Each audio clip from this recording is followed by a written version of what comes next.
Sports podcast presented by the DraftKings Sportsbook app, America's top-rated sportsbook app. Don't forget to hit that like button, subscribe wherever you get your podcast, and leave us a 5-star review.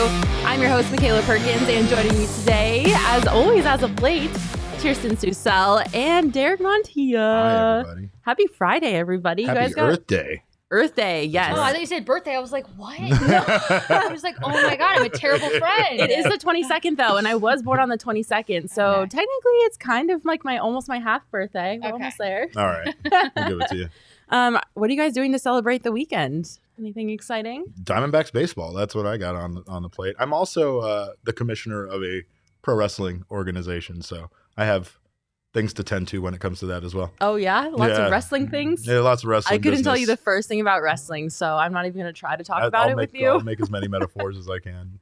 Well, happy Friday to all of you who are watching. If you're on Twitter, come on over to our YouTube channel so that you can comment and watch the show with us and add your opinions and thoughts. We love to incorporate you in the show. If you're on YouTube right now, say what's up, say hello. I see a couple of comments already. We will be talking about the Kyler Murray comments on social media, so don't go anywhere because we'll get right into that. But first, we've got a ton of cool stuff coming up at PHNX, including tonight. We have our Suns Game 3 watch party at the Ainsworth.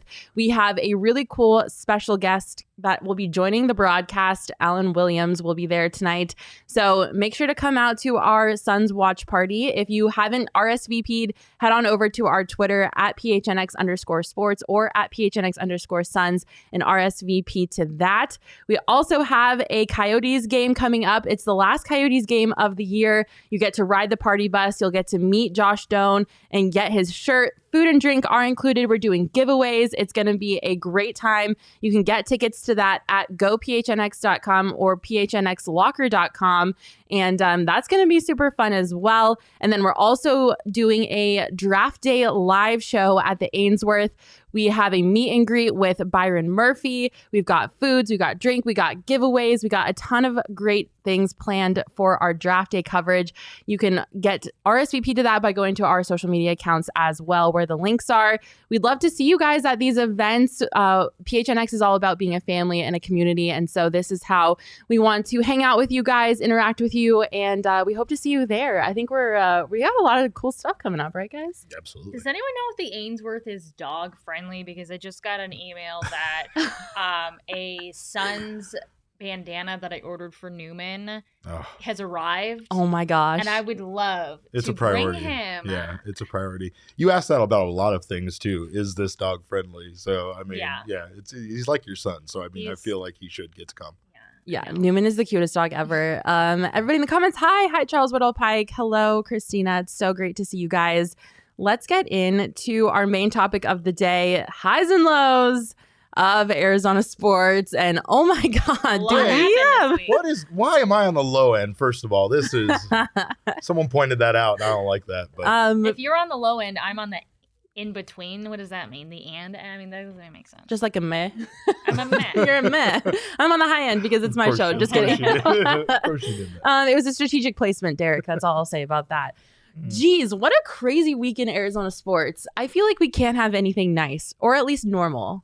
How do you guys feel about that? I feel like no matter what, there is this, like it needs to be evened out, right? So we had the Diamondbacks finally pick up and start succeeding, and it seemed to cost the Suns Devin Booker's hamstring. I don't know what's going on there, but like you said, it never seems to be that we can all have nice things all at once. Yeah, we can never be on like too high of a high. Like the Arizona sports gods have to like knock us down a couple pegs when things are going well, Absolutely. right? Just like, keep it real. Don't get too high. Don't get too low. Don't get happy on the farm. Don't, all the things. Like be steady Eddie, okay? Mm-hmm. Like don't get ahead of yourself. Yeah. That is what is going on here in Arizona. Right. When it comes to the Suns, though, 1-1 to start things off. All of a sudden, I'm hearing conversations about like, oh, well, maybe like my summer's gonna open up. Like, whoa.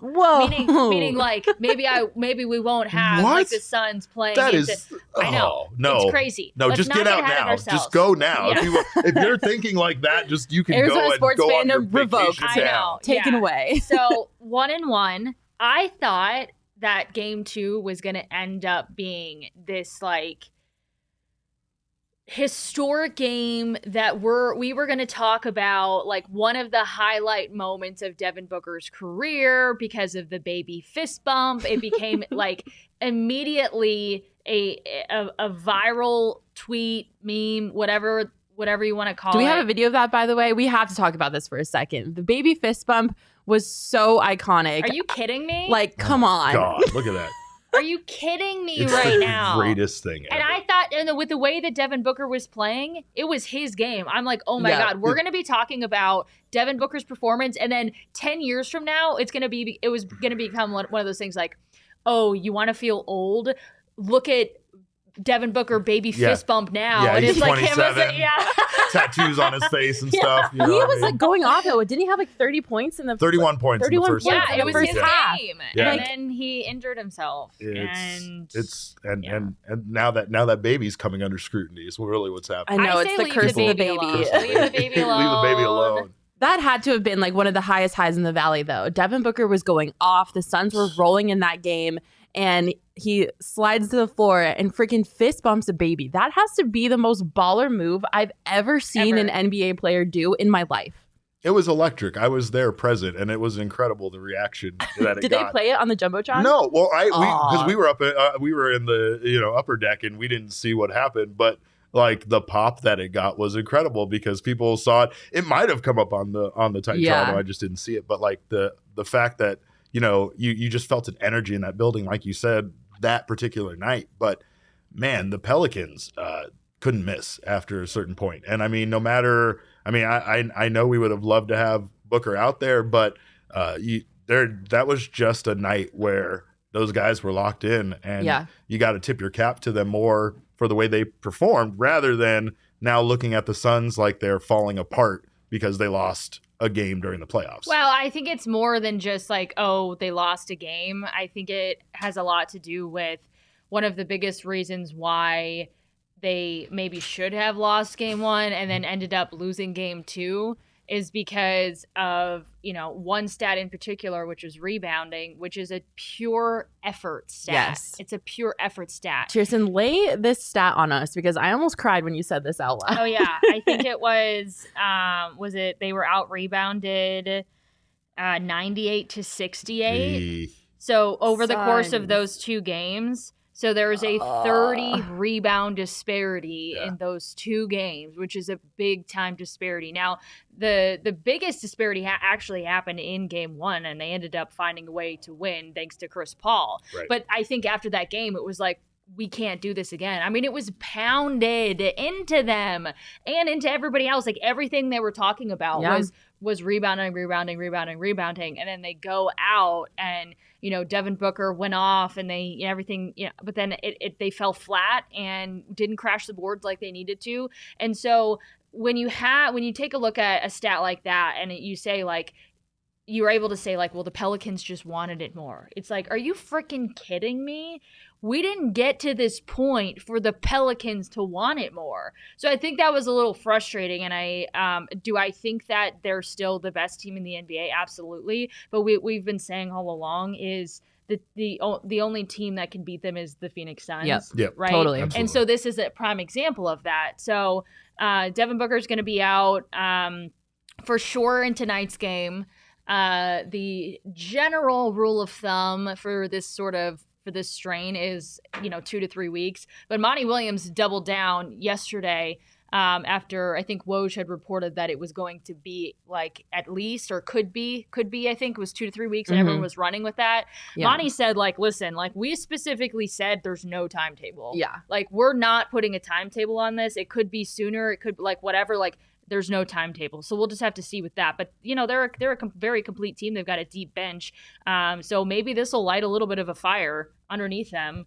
And they'll, cruise until he gets back, hopefully. Yeah, well, that's why I'm so upset with Suns fans who are like, the world is ending and the sky is falling, because I understand. I don't want to take away from the fact that like Devin Booker is a huge component of this team, and it's a big loss, absolutely. But we've got CP3, we've got the deepest bench in the league, we've got the most talented team in the league. There's no reason why they can't step up and compensate for Devin Booker's absence. Am I wrong thinking that? Skill on paper and skill-wise, yes. But I think Suns fans have something to lean on when you say, like, yeah, skill, like the Pelicans shouldn't be able to match up, even though their head coach is Imani Disciple and knows this Suns team very, very well, was on the coaching staff last year when they made it to the finals. And so there's an X factor in that regard for sure that they bring. Sure. But that young Pelicans team on paper should not have the ability to win this series. But if you sort of can, dig into them a little bit, or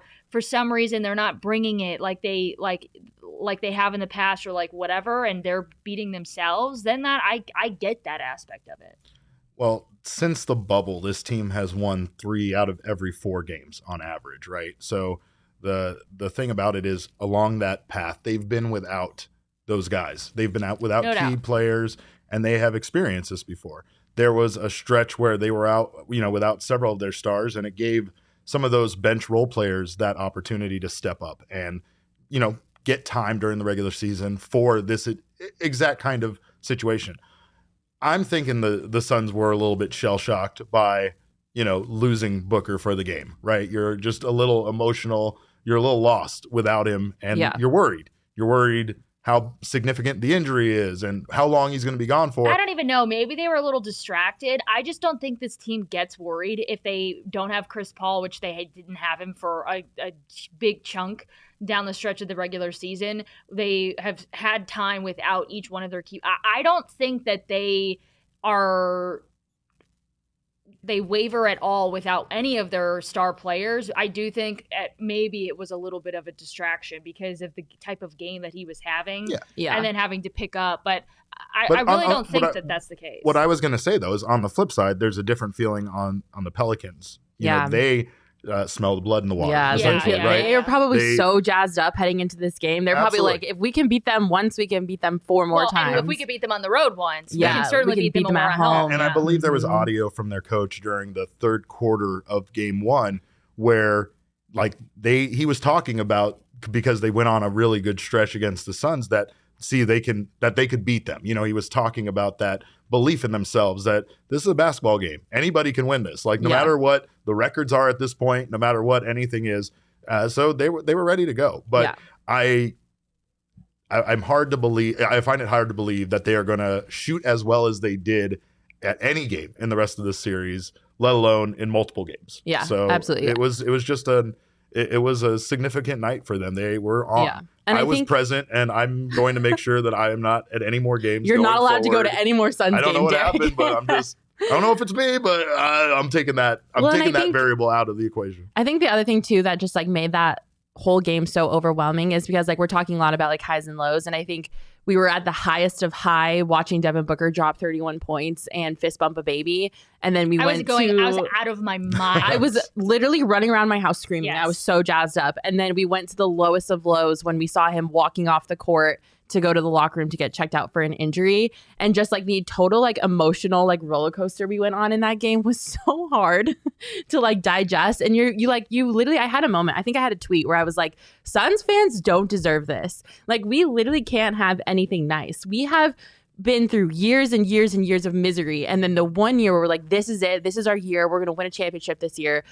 Something happens like Devin Booker getting hurt, and it's just the difference between the high and the low in that game was so overwhelming. It was bound to happen at some point. I mean, do you remember? I don't think he ended up sitting out at all for it. I'm trying to remember, but do you remember when he got his face busted and then yes, Chris Paul was nose injured broke? Yeah, that was scary. The conference finals, and they were just so banged up. At some point through the course of the playoffs, injury to some key player is almost like a guarantee. And so if you can, I mean, I don't know, there's definitely different ways to look at it. Like if they can escape the first round and then Devin Booker's back and healthy and they don't skip a beat from there, then nobody's even really talking about it. Ever from here on out. I just wish that baby fist bump game would have ended in a win so that we could look back on it and it would be more of an iconic moment. Now it's just sort of like the baby cursed Devin Booker. Yeah. Everything's a curse to us. Everything's a curse. The baby cursed Devin Booker. Well, I think Psycho Blue said it. Psycho Blue. Shout out to the name.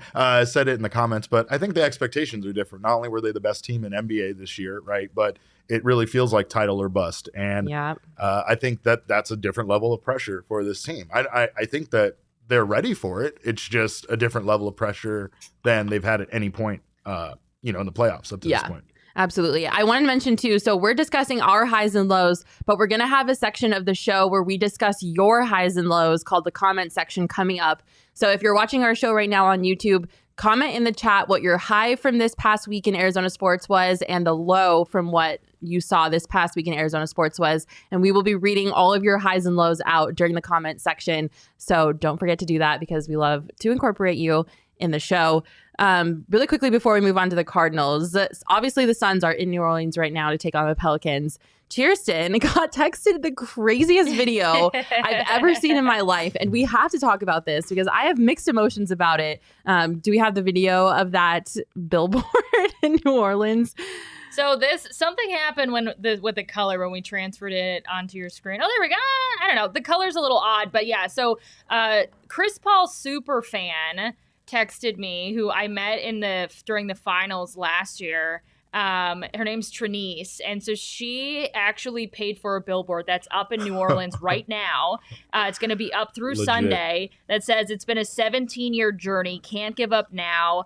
Beat the Pels, #1 superfan Trinice Kenner, and it says #PointGodCP3. And she I met her last year again at the finals, and I saw her from a distance because she was holding a life-size cardboard cutout of Chris Paul. And I was like, oh, she seems fun. Let me go talk to her. And she was like telling me the story of like how she's just been a fan of him in his entire career and how she put that life-size cardboard cutout on the airplane with her. Oh my, can you imagine if you get on an airplane and you see Chris Paul on the airplane, but it's a cardboard cutout More version importantly, of did she pay for a seat for him? Oh my God. Is the bigger question. Yeah, no, she did not. But she did tell me, I think last year, that she dropped like $60,000 going to playoff games. Oh my God. Year. Can we roll that video one more time of the billboard? Because this billboard is incredible. First of all, whoever designed it, props to you because it is a beautiful billboard. It's really cool billboard, yeah. But oh my gosh, I just can't imagine having to pay for that. I mean, I guess good for her because the Suns need all the support that they can get right now. It's over by the arena too, which makes it even better. They're definitely going to be driving by that billboard. I'm sure Chris Paul will see it. I hope it's like across from the hotel they're staying in. Yeah, that would be amazing. I love to see Suns fans bawling out for their team though. So shout out to you for having that billboard up there and supporting the Suns while they're in New Orleans. Thanks, Trinice. You're awesome. But anyways, like I mentioned, we do have a Game 3 watch party tonight at the Ainsworth. Alan Williams will be there broadcasting with our PHNX Suns team. So come out to the Ainsworth tonight. You can get there whenever you get off work. Hang out with us, watch the game with us, meet Alan Williams. It's going to be super fun. You can RSVP to that event on our Twitter account at PHNX_sports. All right, let's talk about some Cardinals stuff because this week was typical, I guess, for drama and things related to Kyler Murray and the Cardinals. So two former Cardinals, both Patrick Peterson and Chase Edmonds, were on a podcast that's hosted by Patrick Peterson, and they were talking about the Cardinals, Kyler Murray, his situation, and both Patrick Peterson and Chase Edmonds not only said that the Cardinals have a culture issue, but they don't believe that Kyler Murray will finish his career as an Arizona Cardinal. Now, they didn't directly correlate the two by saying he's not going to stay here because of the culture. They just said, well, because of the way that the NFL works now and trades and how everything happens, they just don't see Kyler Murray finishing his career here. I think they added to it that he also wants to win and he's not going to wait around. Yes. So there was like two parts to it. Like, hey, that's just kind of how the NFL is. Like, Like, you don't typically have like the guy that begins and ends his career in the same spot. But then also Kyler wants to win. They have not put in the resources or they're willing to pay to bring in the right guys and develop a Super Bowl winning team, and Kyler Murray's not just going to sit there and wait around for them to do it. So that was their opinion of it. So this clip went like viral, as it probably was going to, because the comments were very strong and very opinionated, and people started speculating again as to Kyler Murray's future here in Arizona. And so it got to the point where finally Kyler Murray said something about it on Twitter. Finally said something about it on Twitter after Colin Cowherd picked it up. Like, a bunch of people started running with this story. So the first thing Kyler Murray said was he quote tweeted the podcast saying, "I want to win Super Bowls with the Cardinals. AZ is home." So love that S on the end of Super Bowls. Yes, yeah. Plural, meaning he maybe wants to win more than just one Super Bowl here. We all want you to. But he came out initially with that statement, kind of just to calm everything down and say, Arizona's home. I want to win a Super Bowl here, Super Bowls here. What do you guys think about that? Do you think that was a smart move for Kyler? Yeah, I mean, I think that this is all a dance to get Kyler Murray as much money as they possibly can get him. But to think that this team isn't 1,000% committed to Kyler Murray is crazy. The room that they sign these guys in, the conference room, has a giant image of Kyler Murray on it.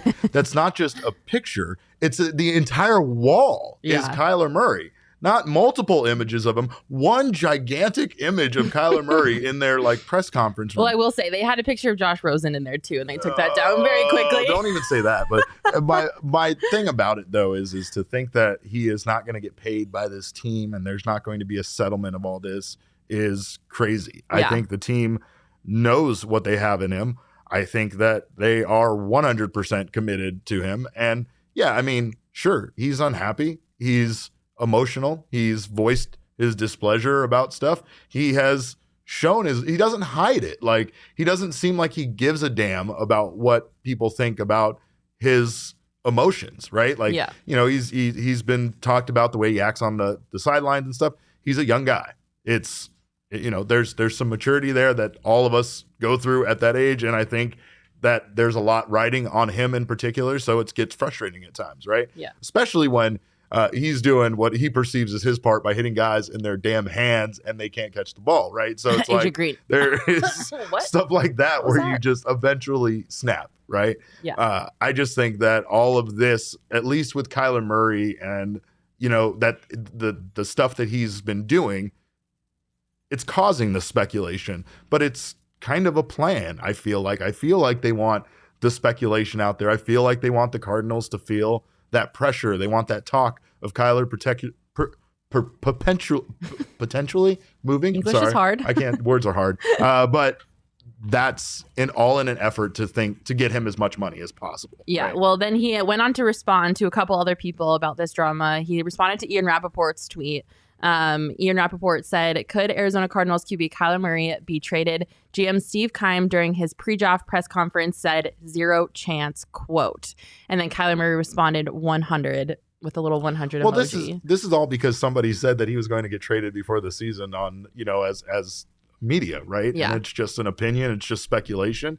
All of it's just based on this situation kind of snowballing and making it look like there's a rift between somebody them. Was just trying to perpetuate something because there's no way in hell he was being traded when he's under contract. Traded for who? Right. Literally. Traded that's for who? what? Right. Like, that was never, ever, ever going to happen. And the fact that anybody was running that with that was like mind-boggling to me. Like, nobody's that stupid to think that like that would even be a potential within like the Cardinals organization that would make them better for trading him when they have him under contract for 2 more years. Sure. Now, I actually, and this might be a little bit of a hot take that people I think the tides have turned a little bit, and now people are saying that like the Cardinals should have just signed him earlier. But I actually respect the way that Keim has handled things in saying like, listen, you publicize this, like the fact that these negotiations are going on by your agent,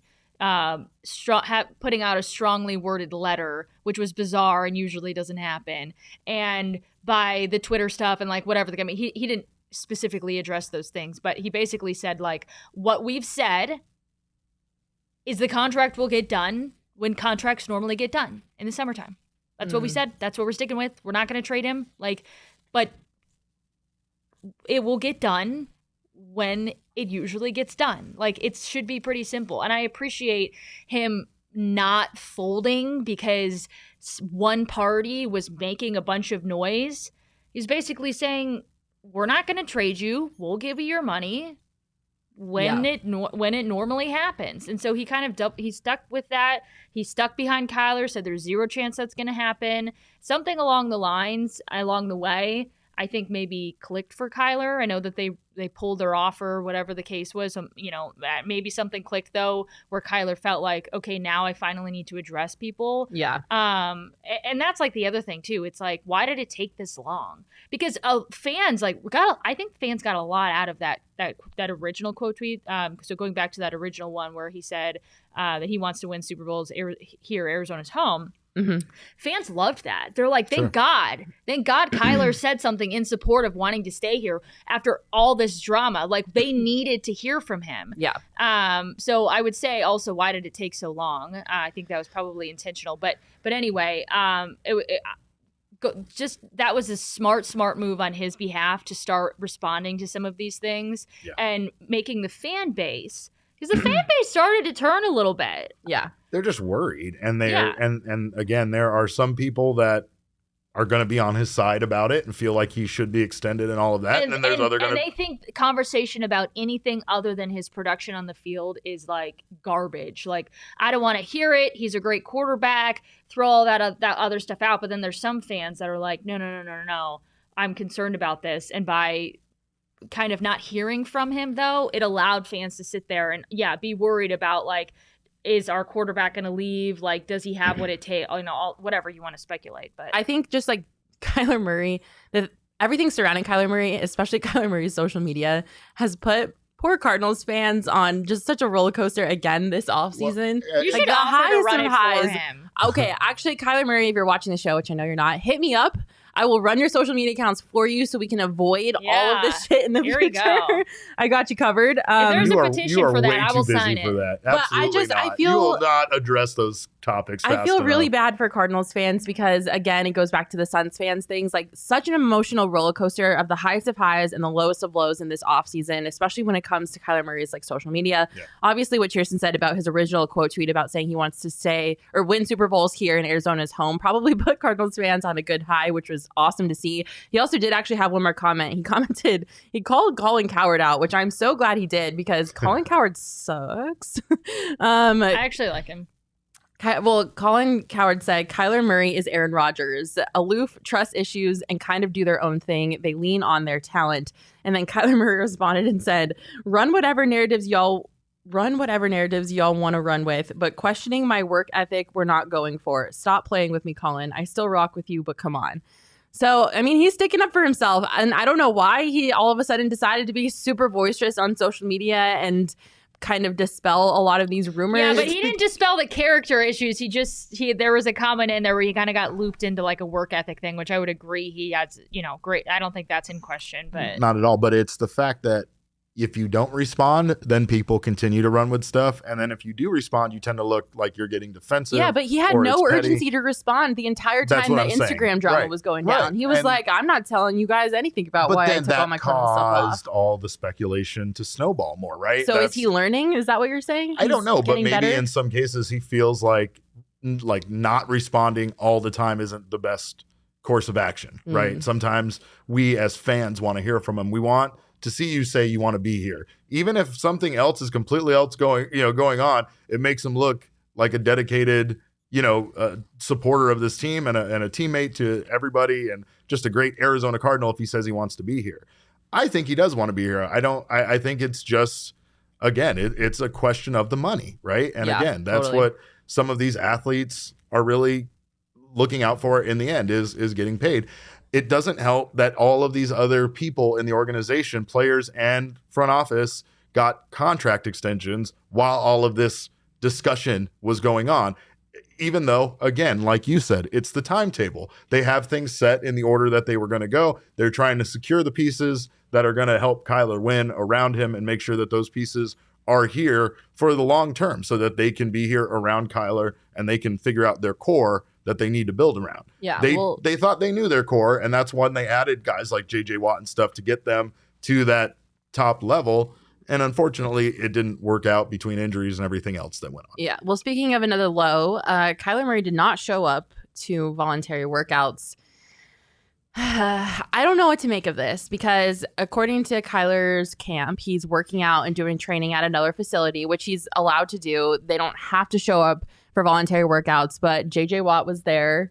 Was D-Hop there at voluntary workouts? I believe so. Yeah. So, I mean, other leaders that are looked up to on the team, like JJ, are there at voluntary workouts, and Kyler is not.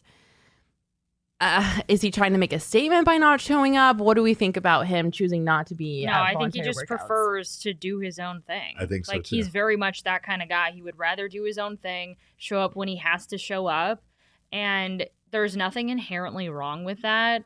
And I could make arguments both ways for it, but I have felt all along that Kyler needs to do everything in his power to sort of change the narrative. And showing up to voluntary workouts, I feel like should have been one of those things on that checklist where it's like, I understand that you like to go do your own thing. He works out in Texas. He works out with some of his guys, teammates and non-teammates. And I get it. And he's not the only star player that does that on any team. I just think he should have made the effort to show up, especially with with just so much being said about him and whatever. I thought he should have just shown up, put it to rest. I think it would have definitely made people feel better, like everybody feel better, if he would have shown up to voluntary workouts, because now there's room for speculation. And in a situation that already seems very fragile to me, it doesn't seem like speculation is another thing you want to add to this very delicate situation.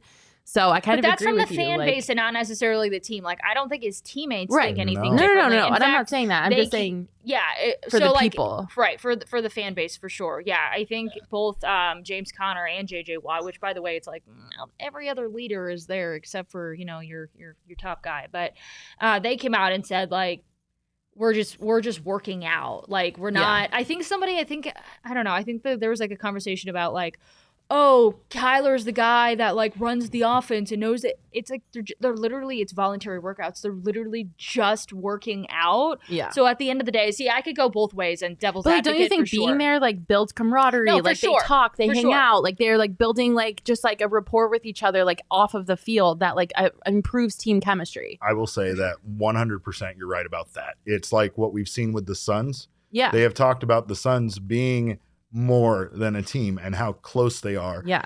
I don't think Kyler's ever going to be that guy. But okay, here's what I'm saying though, is on the flip side to it, I don't think any of this would matter if none of the other things were going on.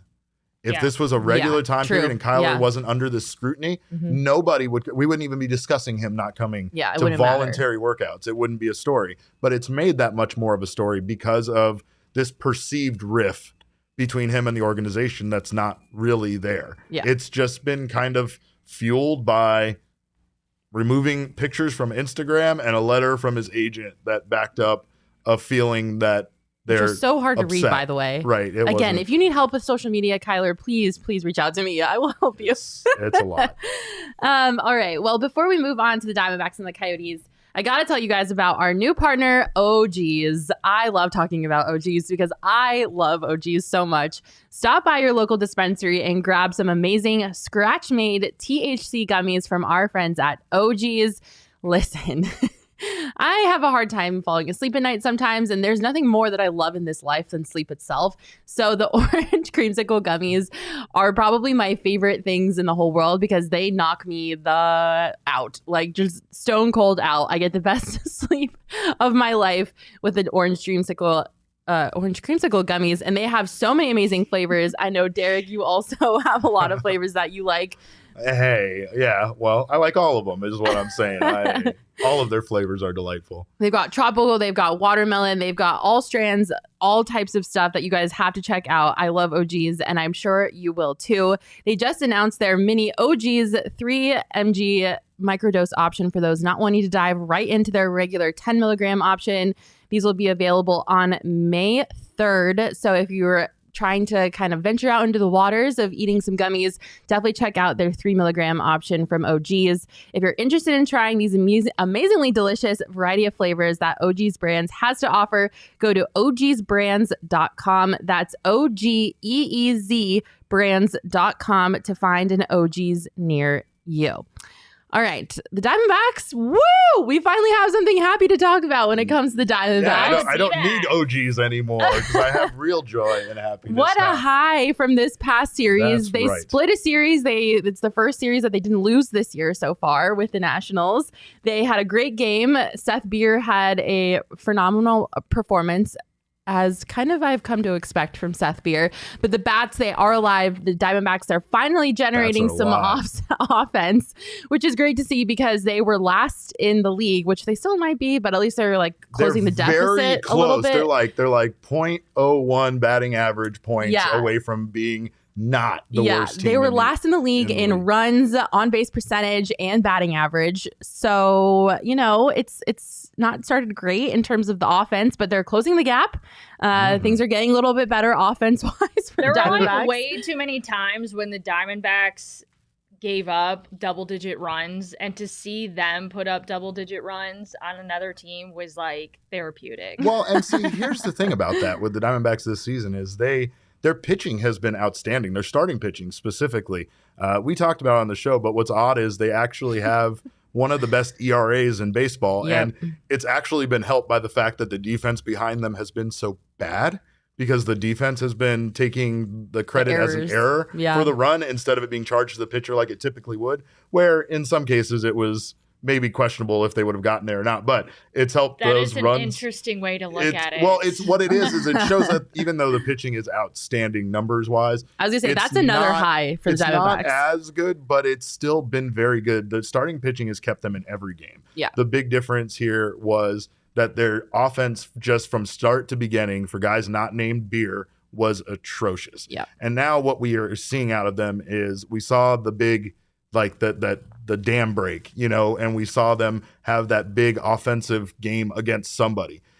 Looking at like Major League Baseball, I was literally like Squidward watching, SpongeBob and Patrick outside that meme, having a good time because every team in the league seemed to at least have one game in the first week and a half of that explosive offensive output where they put up 5, 6, 7, 8 runs. The Diamondbacks, we rode that high from opening day of Seth Beer with the walk-off and everything was so great. And then it was just such a hard road there for that first week offensively watching this team be so bad when the pitching was technically keeping them in a lot of these games. I do not mean to derail this thing, but I just thought of something that I've been meaning to ask you for a couple weeks. Oh, no. Did you actually get kissed by a random girl after that first Yeah, game? he actually did. I saw it happen. I was there. I really did. She smooched him on the cheek. Chicks did me. What can I say? That really happened. Yeah.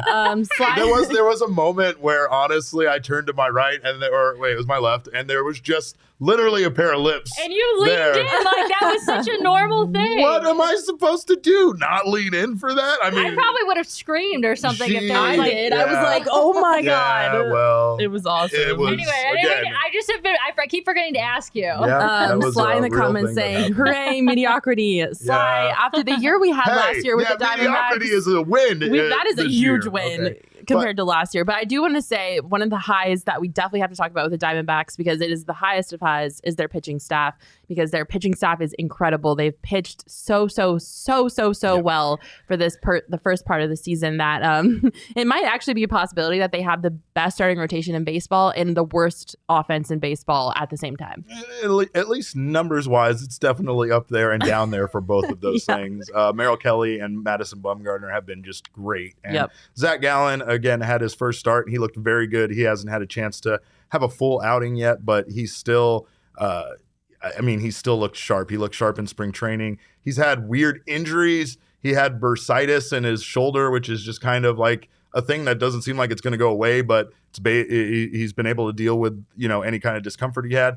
He cut his thumb on a circuit box, which again, as Makayla has said, he needs to be wearing oven mitts. Bubble wrap that man and wear oven mitts. Like, what are you doing your own electrical work or sprinkler Call work? Somebody. You're a Major League Baseball player. You can pay to have somebody do your electrical work. She offered to do, I'm not good at that kind of stuff, but I'll come do it for you is my point. But again, the pitching staff has just been incredible. The Diamondbacks, you kind of knew that their hitting couldn't be this bad, but Jesse kind of nailed it with an article that he wrote over at gophnx.com about patience versus passivity. And there were some great examples of these guys literally looking like they wanted to walk more at the plate than they wanted to hit the ball, and that kind of changed in the series with the Nationals. We hoped we would see that. If we didn't see that against the Nationals, it was going to be very worrisome. Yeah. I think the lowest of lows was that double header where they just struggled to score. They scored one run in 18 innings of baseball it was in a double header. And it looked like, this team was just going to be abysmal. And to have that next game where they scored 11 runs just be a cathartic, kind of situation where it felt like, oh my God, you guys can do this. You can score. Yeah. And you can score in bunches like you did in this game. Carried over a bit to the next game where they won that one as well. They won 2 in a row.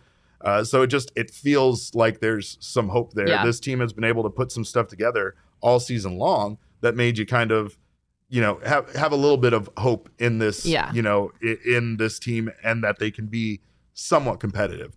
Going back to the mediocrity thing, honestly, 500 for this team is a an win improvement. After would you be happy with that, Chierstin? Mediocrity if they finish the season close to 500? I had absolutely no expectations beyond mediocrity for this team, so absolutely. Yeah. I think that's a good place to be. Moving forward, like you say that with such disdain. I am just putting it out there. Like, there's no sugarcoating it. Like, that is just the truth. The bats do need to wake up, though. Like, they need to hit balls. Well, they need to put balls in play. Most importantly, they need to do it for more than just 2 games in a row. Yeah. I think the Nationals, they're not a very good baseball team. So that's great that happened. But again, to have that hope I'm talking about, you want to see it now carry over to a very tough Mets series that they have coming up. Then they have the Dodgers after that. So it's 2 of the better teams in baseball, if not the best teams in the National League right now.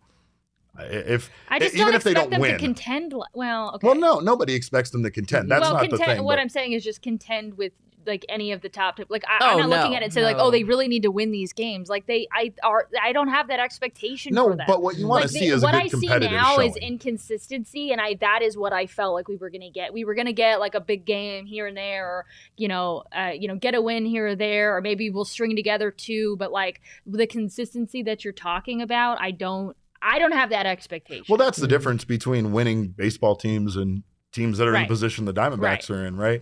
It feels like they should be winless with the way that this season has gone already. Wow, so that's a good point.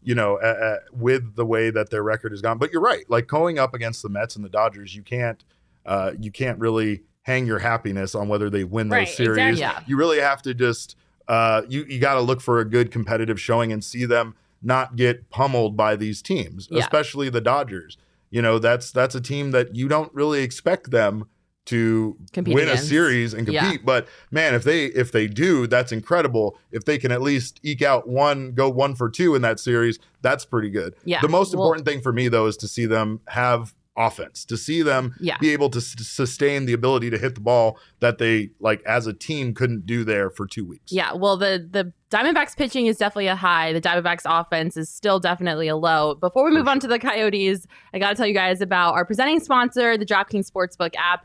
DraftKings, the NBA playoffs are here, which means next level basketball. Get in on the first round action with DraftKings Sportsbook, the official sports betting partner of the NBA. This week, new customers can bet just $5 on any team to win and get $150 in free bets instantly. You win no matter what.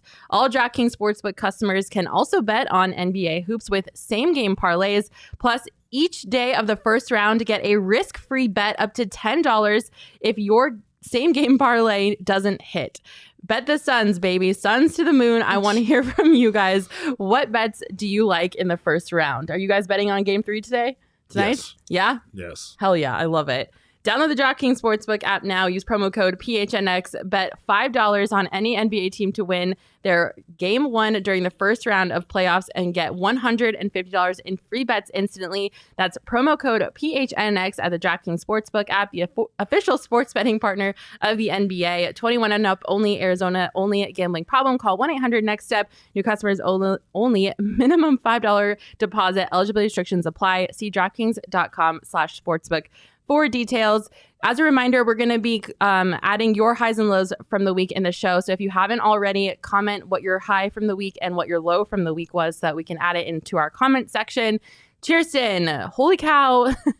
Do we have to talk about the Coyotes season ticket cost? Because, geez, the Coyotes released the price for their season tickets yesterday, 2 days ago, and I wanted to cry. I could not believe what I was seeing before my eyes. Chierstin, do you have a breakdown for us? Yeah.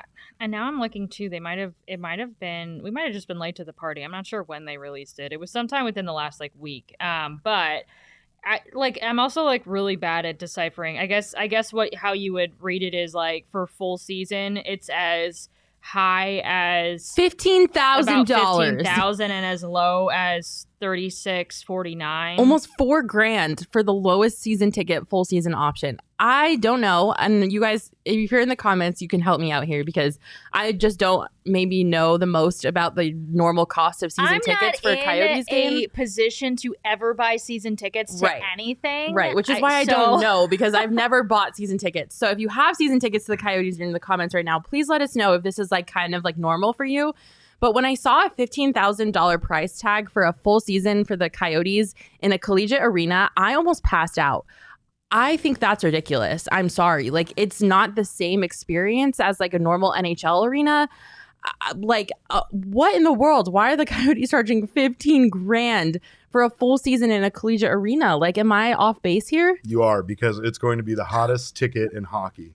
That's How? why. That's what they're banking on. Because here's what you're thinking is the Coyotes aren't very good. They're not very popular. How is this so expensive? What you're not thinking about is every time the Coyotes play a game, they're playing an opposing team. And the opposing team plays in a reasonably sized arena where normal fans have to sit distances away from their favorite sport. Yeah, okay, but I call bullshit on that. You'll never be able to see a hockey game like this. People who buy Coyote season tickets are there for the Coyotes. They're Coyote fans. It actually looks like this is a slightly above the average price. So this is a slightly above average for season tickets. So it's not Christina it's in the that comments far saying off. we're upper level season ticket holders and they are priced out, but we expected it. Look, I thought that maybe they were going to be trying to make up some revenue from the COVID season, not having people in seats, whatever. But I seriously, I think it's ridiculous asking Coyotes fans to pay $15,000. Well, wait, Christina, so you're priced out now. So does that upset you? So we're upper level season ticket holders. Am I reading this right? Season ticket holders, and now we're priced out, but we expected it. So now they can't be season ticket holders in Tempe. How do you feel about that? To me, that's hear. Crazy. Absolutely insane. I think I understand. It's a small arena. It's an intimate thing. You're gonna see all the stars on the ice, I'm trying to, why can't I think of anyone who plays hockey right now? I'm trying blank. Crosby and you're gonna see all the men holding sticks on the ice. Oh my God. Well, I literally just had the biggest brain aneurysm of my life. I know hockey stars. Gretzky. Jeez, holy cow. Think, Makayla. What was that one guy? Okay, I totally get that, right? I understand that you'll be up close and personal, but I think that the season ticket holders are for Coyotes fans, and the product on the ice is gonna suck, right? We're expecting another year very similar to this year because they're in rebuild mode. They're waiting for all these draft picks to come up through the system and be good. So next year they're going to suck again. Are you seriously asking people to pay $15,000 to watch you win 15 games in a season? What? I mean, I don't know how this stuff works, but I feel like you're assuming that a lot of those people are Coyotes fans and not some sort of ticket broker that's getting a season ticket so that they can sell them to other people, right? These tickets, again, especially for opposing fans, are going to be worth so much money. It's going to be incredible. It's going to be a draw. People that can get tickets to go to games at that venue are going to fly here from different cities and stay here. I think it's going to be one way or the other. I think it's going to be like what you're saying, or it's going to be hyped up for the first few games, first month, whatever you want to call it, of playing there, and then all of a sudden it's going to fall flat. And like, well, it can. I think it has the potential to. I think either way, the way that it starts out, like the hype surrounding being at games will start out being that way for sure. It's either going to continue that ride or it's going to go the exact opposite direction, and it's going to be an empty college arena now. Let me say this. The tickets, the price you said was $14,000, right? And there are 81 or 41 home games for a team, right? Yes. That cost per ticket is $341.46. Do you know how much they're going to be able to sell those for? $1,000. Easy.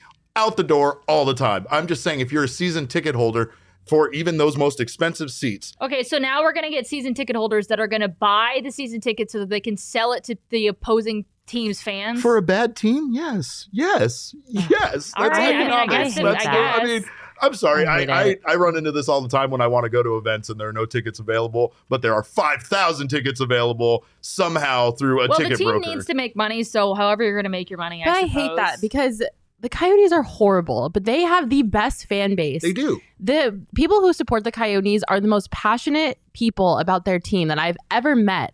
And now they have people like Christina who have to wait for them to get a new arena so that they can be season ticket holders again to go to games, even though they have ride or died for this team. They put their necks out for this team all the time. They support this team with the highs, with the lows. It doesn't matter. They watched them be garbage for this past year, and now they won't get to go to games next year. Like that. To be fair, also, Christina's handling it well. Yeah. She seems to, I'm like, you should be pissed. Christina, I would be on the phone with my season ticket rep and be like, you guys suck. That's what I'm saying, though, is like she understands the situation. And honestly, I bet a lot of people in the East Valley are willing to go through these 3 years for this team to be closer to them. They are sick of going out to Glendale. And 75% plus of the season ticket holders for this team are based in the East Valley. They live in the East Valley. The move to Glendale in general was the biggest mistake any organization in this valley has made. Right, but pricing out the people who support your team is not out. They're not. The seats aren't there. Who is Christina? Who is Christina? She is a priced out fan. But okay. The point that the point is that the arena is smaller. I know, she's like, guys, I'm fine. Really, I'm fine. We're sorry, like, Christina. But here's the thing. I'm just upset for you. No, but my point is that it's not like the arena is the same size and they just priced her out. It's that size. It's the thing that they have to do for the time being until the new arena is completed and they have a reasonably sized arena. I mean, if you think about it from a business standpoint, it probably needed to be done, right? Like you have to make an X amount of money, and the way to do that, if you don't have as many seats that you can sell, is to up the prices for the seats that you do have. So from a business standpoint, I get that. It's just unfortunate that they're in this position because it's not like just this move. It's like the grand scheme of like how we got here and this and that. Nobody needs to rehash any of that. Except we will. Except I will. Yes. March 4th, I believe I will have a 3-part series that is going to launch May 4th. March 4th. That's did not launch yet. Yeah. It's a long time from now. May 4th went into all of the history, starting in Winnipeg to now. And it's insane. So I'm actually really excited about that. But for the sake of today, we don't need to rehash all of it. But yeah. Well, anyways, the season ticket prices are way too high, and it is low for me because poor Coyotes fans. Oh my gosh. Before we get to the comment section, Chierstin is going to tell you all about our partner, Athletic Greens, because not only do I love Athletic Greens, but I think actually Chierstin might love Athletic Greens more than I do, which is really saying something. So I'm obsessed with health and wellness, and so I'm like a serial supplement trier. If I can ever get my hands on something that is like good for me, that I want to try it out. And so I was so stoked when we partnered with Athletic Greens, started taking them immediately. As soon as the orders came in, like that day, I started taking it. 1 scoop of Athletic Greens, you're going to absorb 75 high-quality vitamins, minerals, whole food source, superfoods, probiotics, adaptogens to help start your day right. I drink it when I wake up before I hit the gym. It's been a part of my day ever since we partnered with them. And so I was reading all of that. I was like, oh, Athletic Greens, this sounds healthy, like checked into it. And I was like, man, like this product is really pure. And I love the way that it makes me feel. So it's a no-brainer for me. Should be a no-brainer for you. It supports better sleep quality and recovery. Has over 7,000 5-star reviews. Costs you less than $3 a day. Plus, you're investing in your health. So, no-brainer. To make it easy, Athletic Greens is going to give you a free 1-year supply of immune-supporting vitamin D and 5 free travel packs with your first purchase. Ooh. All you have to do is visit athleticgreens.com /TPSP. Again, that is athleticgreens.com /TPSP to take ownership over your health and pick up the ultimate daily nutritional insurance. I love it. It makes me so happy, and I actually have energy to get through my day. So go to that website, pick up your Athletic Greens. All right, let's do our comment section. I'm super stoked about this segment. We're going to get right into the comment section from all of you who are participating with us throughout our show. We asked you what your highs from this week were in Arizona sports and what your low from this week was in Arizona sports. So let's jump right into it. Psycho Blue coming in with his high was the Book fist bump. I think that was probably my high from this week too. Without a doubt. And then his low was Book getting injured while getting posterized.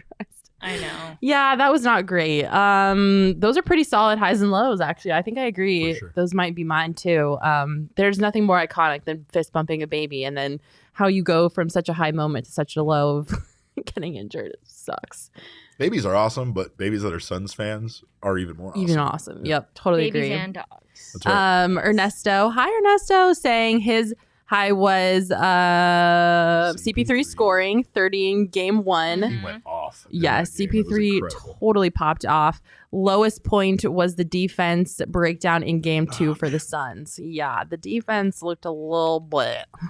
I was going to ask that. Overall effort. Yeah. I was there, and I couldn't, like sometimes you can't really judge as well when you're there, but it looked like at times they were defending well and they were just making shots right in their face. But I've seen people say that their defense they weren't rotating and doing the things they normally do. So yeah, it was disappointing. Yep. My girl Giselle, hi Queen Giselle. She said, my high is that Kyler's teammates were posting his tweet on Insta to just show that they were behind him. And the low, of course, was Booker injury. I missed the teammates reposting Kyler. So I'll have to go check that out. Yeah, if it's still and up. like I said, his teammates do seem to have his back. And so for as much as, the fans hate to see some of this stuff, it doesn't seem like he's creating necessarily a rift in the locker room by any means. I think they understand.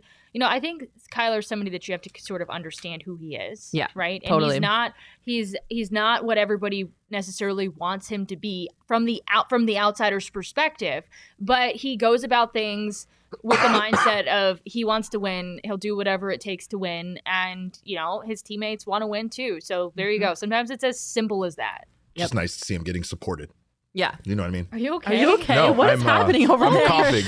Are you dying? No, I'm coughing. I'm coughing. I'm fine. God, I turned over and Derek is like tears in his eyes. Yeah. Derek. I'm so sad. Nice I'm so sad. see him get supported. Yeah. Ramon had a comment for his high. High was the Phoenix Rising beating New Mexico in the U.S. Open Cup play. Woo! Go Rising. Right. It was New Mexico rivalry week this past week, and the Rising put them in their place. What was your low? Oh, yeah. That's everybody's low. The low was low. Booker's injury. Yeah, that sure. was really, oh, God. That doesn't get any worse than that. Do we have any more highs and lows in the comments? I couldn't tell. If you want to comment to us while we're still here, go for it. But I think my high was actually getting that text from Trinice that there's a billboard up in New Orleans right now next to the arena. Like, I'm so stoked for tonight's game. Do we have Chierstin's high graphic? I love these graphics more than life itself. Okay, Chierstin, break it down for us. What were your highs and lows? I didn't even realize that if you told me that this was happening previously, I'm sorry I wasn't listening. Cool, I've got my own graphic. Awesome. My high is Trinice, Chris Paul's super fan, sending me in her billboard that she purchased that's near the arena in New Orleans. It's going to be there all weekend supporting Chris Paul. It was great to hear from her again, because the last time was, the finals of last year, and it just felt like, man, we're back. Like, we're not back to the finals, but like we're in this thing again. Yep. And so stoked for the fan base and for Game 3. I want to put Game 2 in the freaking past and we're just gonna forget about it. Yeah, it never happened. Forget about it. My low, obviously, I just think this. every second of after the baby fist bump in the Suns game, everything that happened after that was my low, just as a whole. Yeah, if that can be a low, that time frame right there, like that's my low. Derek, break it down for us. What are your? It's high after that baby. What are your highs and lows for the week? My highs comes from OG's gummies this week. Is where that comes from. No, you're actually high. No, my highs come from definitely the Arizona Diamondbacks putting out 11 runs in a game after we've seen them struggle so much all week long, all season long so far. I mean, even in the wins, they weren't putting up very many runs. And, you just saw this team struggle from, top to bottom. That was the biggest problem. Like, you had some good moments from Seth Beer. You had some great moments from the pitching staff. But, again, to see that cathartic breakout of the 11 runs, it just felt good. And it felt like it might carry over for this team just in confidence. Like, you start believing you can't hit a baseball after you have such a struggle doing it. I can only imagine what's going on for Carson Kelly right now with how terrible his season has started, right? But I'm sure at one point he'll break out and he'll be back to hitting near what his average is, and we'll forget this terrible start. But hopefully the entire offense can do that. My low definitely was Booker's injury. There's no lower point this season than that, or this week than that. Yeah, definitely. I think mine for highs and lows, I think my high was I hate children, if you don't know that. I generally hate kids. I'm sorry. I'm not a kid person. Hates kids, loves I hate murder. babies. She also hates goats. I hate... Makayla doesn't hate babies. Okay? No, I genuinely do. No, Makayla, I'm helping you. No. I'm helping you right now. Makayla doesn't hate babies. Wink, wink, wink. Makayla does not.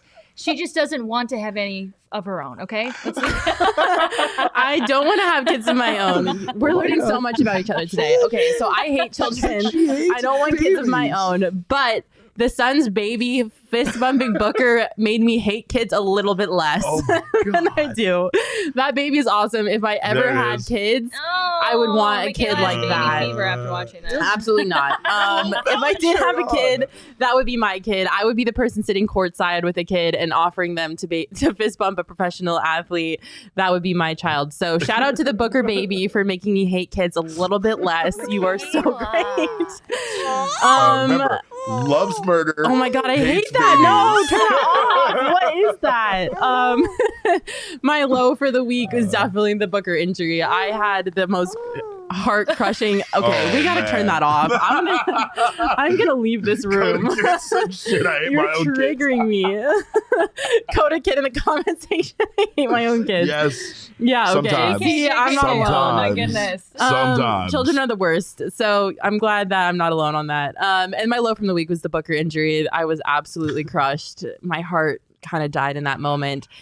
Charles Woodhull Pike saying his high was the D-backs bats coming alive. He agrees with Derek on that. Yay, the bats are alive. His low was the D-backs, the Booker injury and the Yotes entire season. That's a big low. I definitely agree with you there, Charles Will Pike.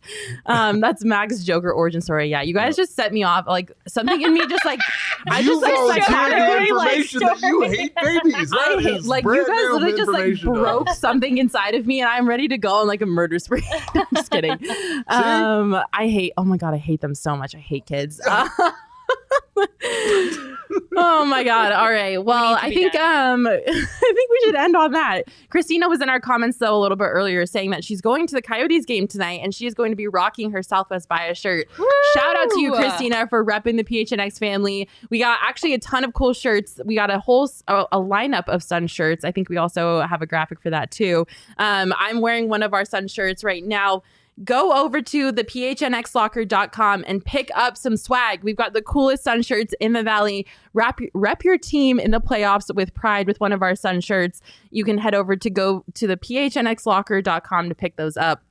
I think they're so sweet. I'm wearing the old vintage Suns PHNX logo shirt, which is one of my favorites. This is our Booker Sunset shirt. So we got a lot of great options. While you're over there, become a member of PHNX. You can sign up for your first month for just 50 cents, or you can sign up to be an annual member and get a free shirt. So the one that I'm wearing, any of the ones behind me, any of the ones you saw in that graphic, those are all options for you to pick up if you sign up for an annual membership. If you are a member, you get access to all of our written content. Derek was talking about Jesse's article that you can only read if you are a member of PHNX. We have a bunch of video stuff that's exclusive. You can join our members only Discord and talk with all of us like 24/7. We're always in the Discord hanging out with you guys. And you also get access to our events first. We always let you guys know when we're having events coming up so you can get your tickets before we open them up to the general public. So definitely become a member of the PHNX family. We're like a family here, right, guys? Like to have a good time, like to hang out, like my sister. I have no choice but to say yes. You're like my sister. Except we don't have children. We're like not allowed. Brother. We don't allow kids here at PHNX because I will kill them. Just kidding. Oh my God. I'm out of here. That's I think we need to cut it off. Cut it off now. Yes. Thank you guys so much for joining us on this episode of the Phoenix Sports Podcast. We will see you next week. You all are awesome. Thanks for hanging out with us. You guys are the best.